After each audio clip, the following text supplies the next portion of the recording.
Hi there, this is TM Franklin, and this is Building a Bargain Book Trailer. I'm going to be sharing some tips and resources that I've come across in creating my own trailers. If you're not familiar with a book trailer, if you've never seen one, I encourage you to go out on YouTube and just kind of look at them. Basically, they're just like a movie trailer, a short video that is used to promote your book and hopefully spark some interest in it and get people to buy it. I thought the best thing to do would be to start by looking at a book trailer that I found online.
I think you'd agree that that was a very well put together book trailer. It is a professional trailer, well edited, well produced. The problem with it is that that particular company charges $37.95 for their book trailers. And for most independent authors, and if you're looking at this presentation, you probably don't have that money to spend.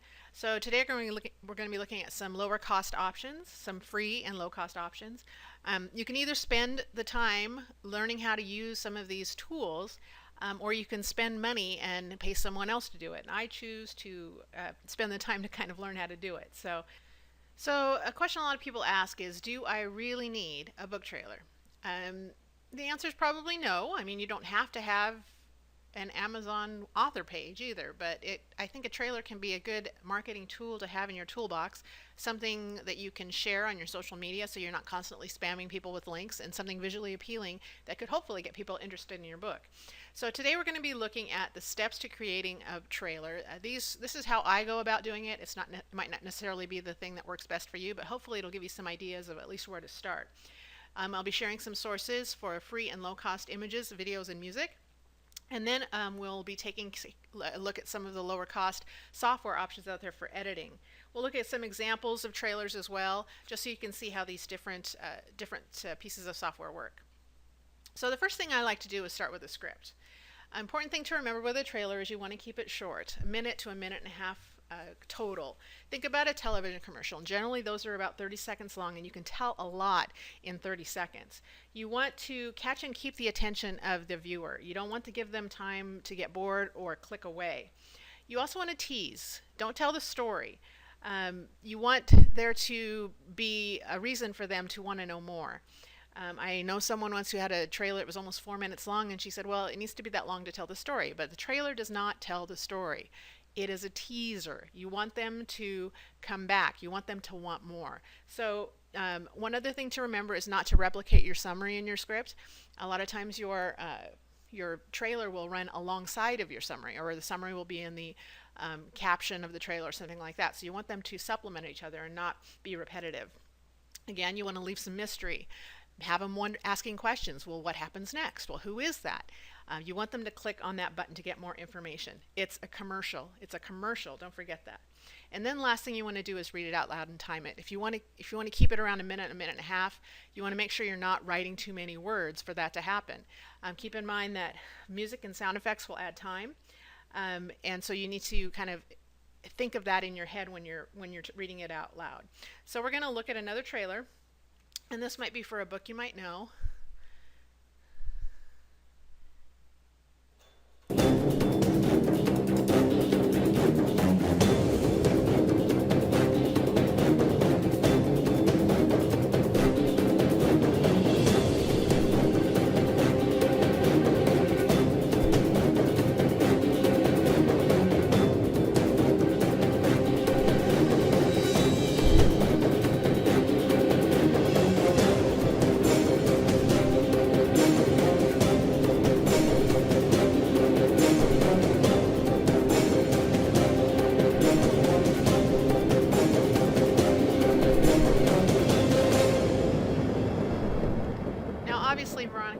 has access to some special effects and resources that you and I don't. But the important thing I wanted to notice about that was the script. That particular trailer was 46 seconds long. And basically it had 6 lines of text and only really 2 sentences. In a futuristic Chicago, 16-year-old Beatrice's life hinges on a single decision. Will she choose life with her family, or will her decision surprise everyone, including herself? So when you're thinking about how to keep your script short, think back at this. Try to target maybe 6 lines, 6 or 8 lines that will describe your story. Again, you want to keep it short. Think about all of these things when writing your script, and try to stick to 6 or 8 lines. See if you can do that. It's a good, just a target. It might be more or less, but you know, it's a good thing to keep in mind. You also might not use a script of an actual description of your story, but like in the first trailer we had, it was basically just bits and pieces of reviews. If you can find reviews that describe what the story's about, that can be a good tool as well. Remember, you want to keep some mystery, but you also want the person who's looking at it to be able to tell if this is a story they might like, if it's a genre they like, if it's the kind of book that they like to read. So you don't want to make it too obscure so they end up not really knowing what the story is about. Once you have a script, I like to do a storyboard. Now, if you're not familiar with a storyboard, basically it's a series of frames that show where the image is, where the text is. Kind of think of like a comic strip. Now, you don't have to be an artist to make one of these. My first one, I generally like to just take a piece of paper, fold it up into squares, and then sketch onto each of those. For example, this was my first storyboard. And as you can see, I'm no artist, and it's just a really basic sketch, kind of showing where I want the trailer to go, how I want it to look in the final edit. You can also use Post-it notes, which are really great because you can move them around, put scenes in different spots if you want to change it. Another option is to use a spreadsheet. You can have a different column for video, for audio, for what your text is going to be, running time. So that's really great to keep things organized, and another great option for a storyboard. So once you have all of that done, it comes down to the images. This is the big one. And if you are at all involved in you're creating your book covers or promotional graphics, that kind of thing, you're probably familiar with these sites. These are kind of the big stock photo sites that are out there right now. A lot of these do charge, but it can be pretty affordable if you know what you're looking for. The sites all offer images, vectors, and video footage. The video footage can be kind of expensive, but if you find a piece that might work for what you want, and it's really particular to your story, it could be worth the investment. I bought a short piece of video, and I think it cost me $25 or something like that for one of my trailers. But it was exactly what I was looking for, so it was worth it. Now, a lot of times they offer different ways to purchase images. Subscription, for example, Deposit Photos has a 5 images per month subscription for $49 a month. You can buy the image. For example, on Shutterstock, you can get 5 images for $49, or a credit system. This is personally what I have. On Deposit Photos, you can get 30 credits for $32, 50 credits for $50, or 100 credits for $95. So it goes up. If you buy more credits, they're worth more. The good thing about then you buy images based on credit costs. For example, a small image might cost 1 credit. A really big resolution image might cost 8, 9, 10 credits. The good thing about using it for a trailer is you really don't have to have super high resolution images. So you can get by with getting maybe a small or a medium resolution image, which can be maybe 2 or 3 credits. So it can be pretty affordable. The other thing is if you register with, say, Deposit Photos or Shutterstock, they will send you free images every week, images and vectors. So I generally just keep those in a folder on my computer, and just in case I might need them at some point. Now, another way to make your images kind of work for you is to kind of be creative in how you use them. For example, if you have an image of the back of a girl, you might use the side of her face for one image, or her arm for another image, or her shoulder for another image. That way you get more bang for your buck, so to speak. You can use an image in multiple times and get different looks from it. I would also be wary of using images with different models to depict the same person. It can get kind of confusing. So if you're showing faces, that can be an issue. If you're more abstract about it, maybe show their back or their side or a portion of their body, you can get away with that a little bit more because you don't see the full face. It doesn't get so confusing. One thing that you need to keep in mind is these two phrases, Creative Commons and public domain. These are images that have fallen out of copyright, so they are available to use. And so if you search for images with these keywords, you can find a lot of resources that are truly free. One way to do that is on your Google image search. Go to the advanced settings. If you look at the little gear up in the corner, if you click on that and look at advanced search, down at the bottom there's a drop down menu where you can check free to use or share even commercially, and that's how you can get some of these Creative Commons images. On Flickr, a lot of times they will have a notation for limited restrictions or something like that, and basically a lot of times it'll just be that they require that you to give credit to the photographer. So be aware of that, what is required as far as being able to use that image. Another option is just to email the photographer directly if you want a permission to use a particular image. You should always check the licensing on your image to see who owns it, and make sure to either receive permission from them, or if it is a open to use, that you be sure to credit the photographer. I just always do this, even if it's a Creative Commons image.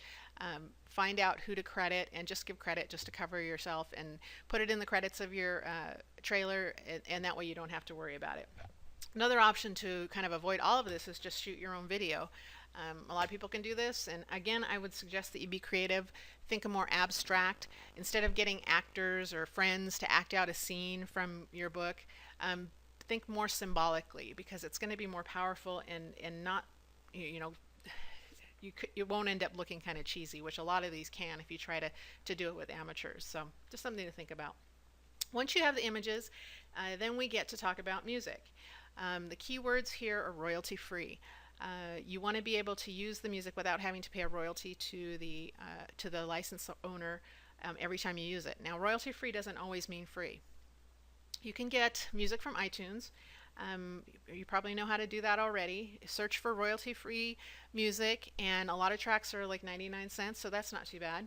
Pond 5 is a great resource. They have a lot of musical tracks. Some of them are pretty expensive, but I have seen some as low as $5, and they're really high quality, and kind of divided up into different moods depending on what you're looking for.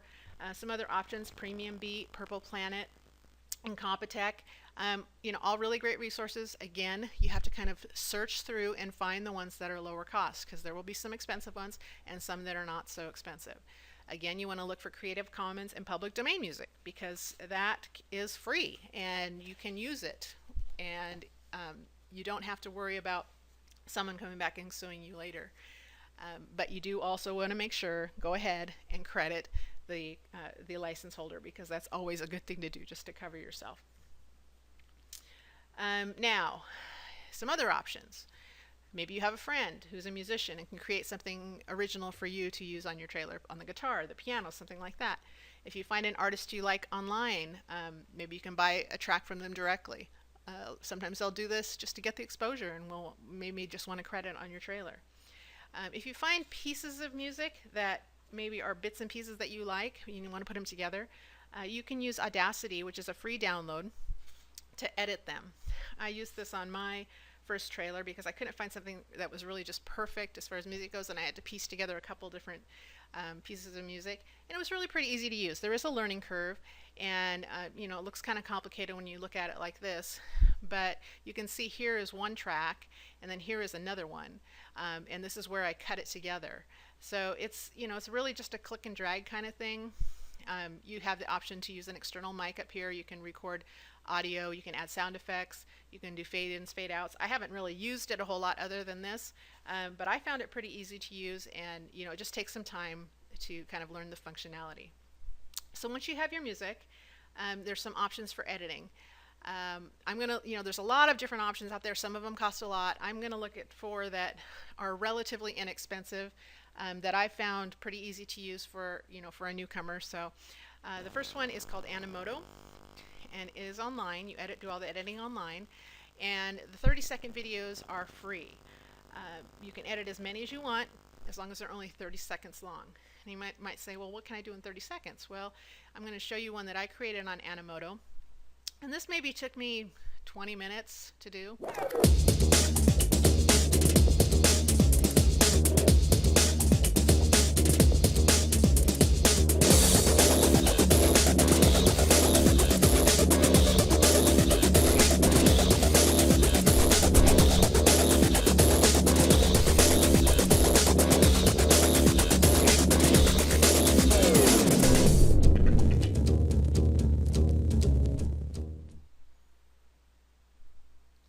So that's pretty quick, pretty simple.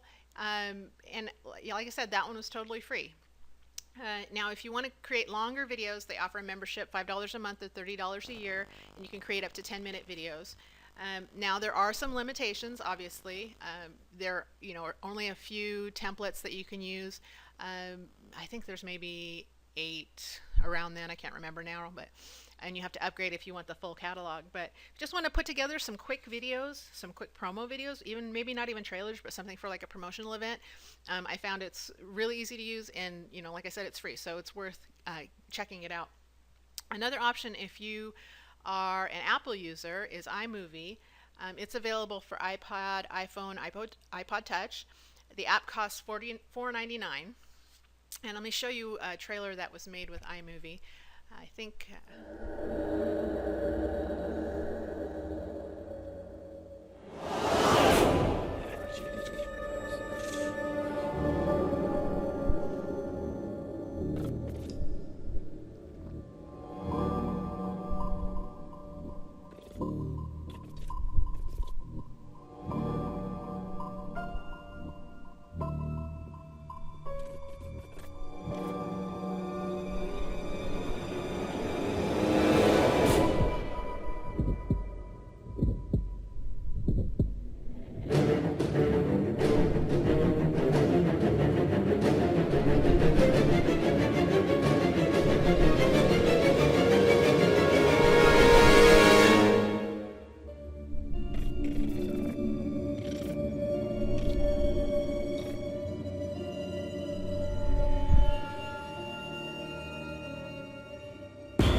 so. As you can see, that's a pretty cool trailer. But the problem with it is this.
So you see the issue with using iMovie or really any of these online editing tools. The templates are limited. With iMovie, for example, you put in your images, you can decide what your text is, but you can't change the music. The editing is the way it's going to be.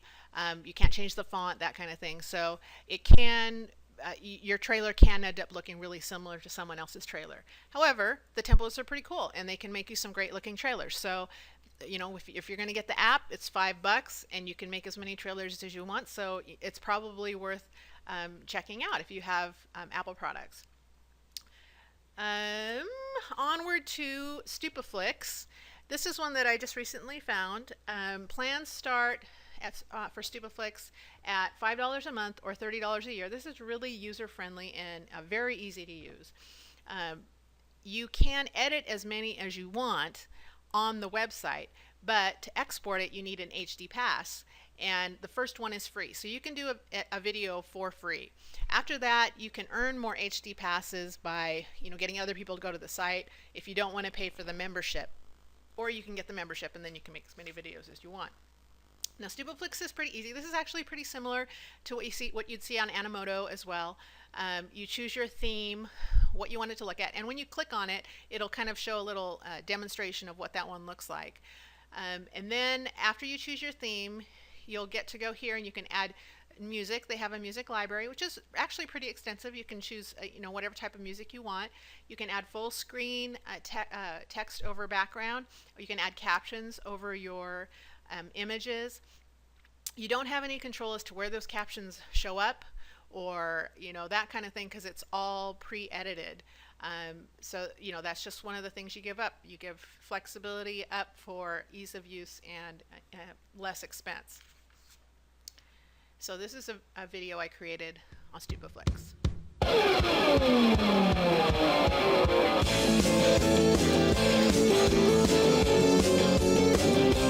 hey, hey. Hey, hey, hey. Alarm clock going off. And these are just random images it pulls out, so you don't really have control about which ones go where.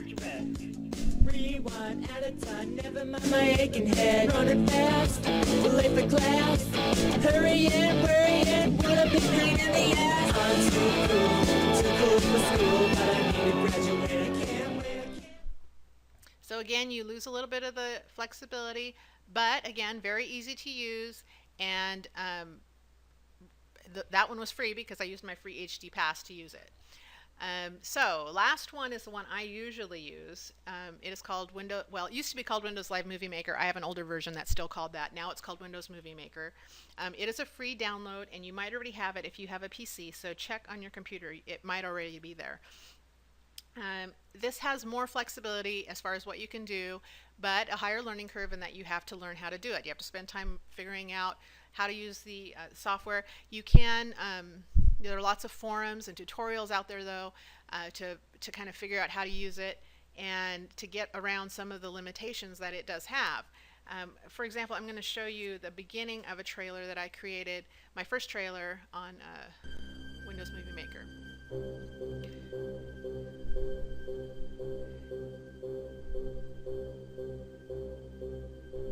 This is what I wanted to show you, the text adding on here. This is not supported by Windows Movie Maker.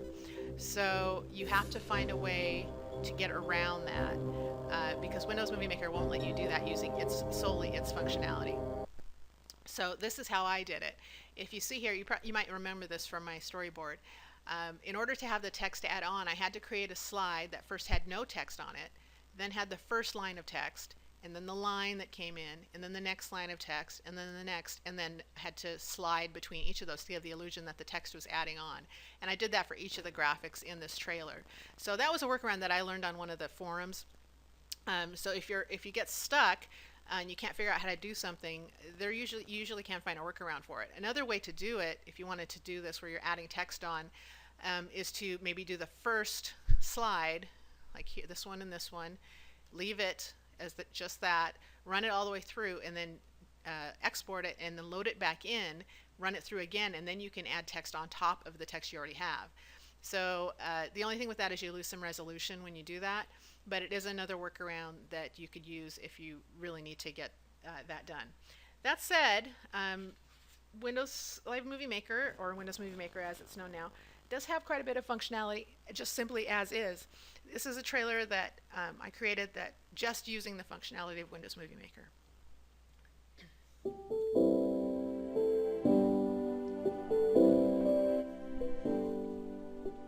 This video was free.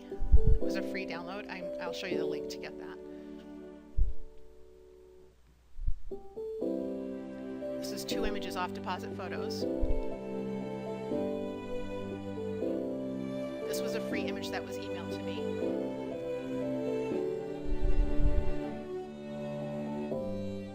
Again, a free animating background. You can search for free animating backgrounds on Google and you can come up with some great stuff.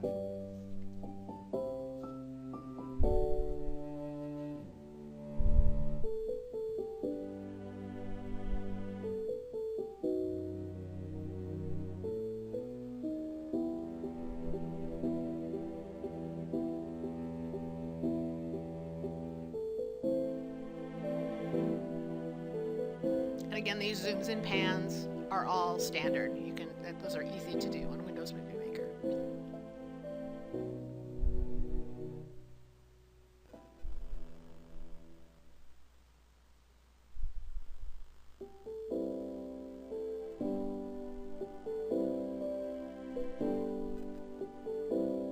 And these title graphics are also standard. So all of that was done simply using the Windows Movie Maker functionality. Once I finished, once I gathered all the images for it, that probably took me well, it probably took me a couple hours to get the music matched up to where I wanted it to be on the images. So, but pretty easy to use. Okay, so once you have your trailer, where do you post it? Well, obviously you put it on YouTube. I saw a statistic that said YouTube is the second most searched website beside Google now. So it's, obviously a great resource. You post it on your website.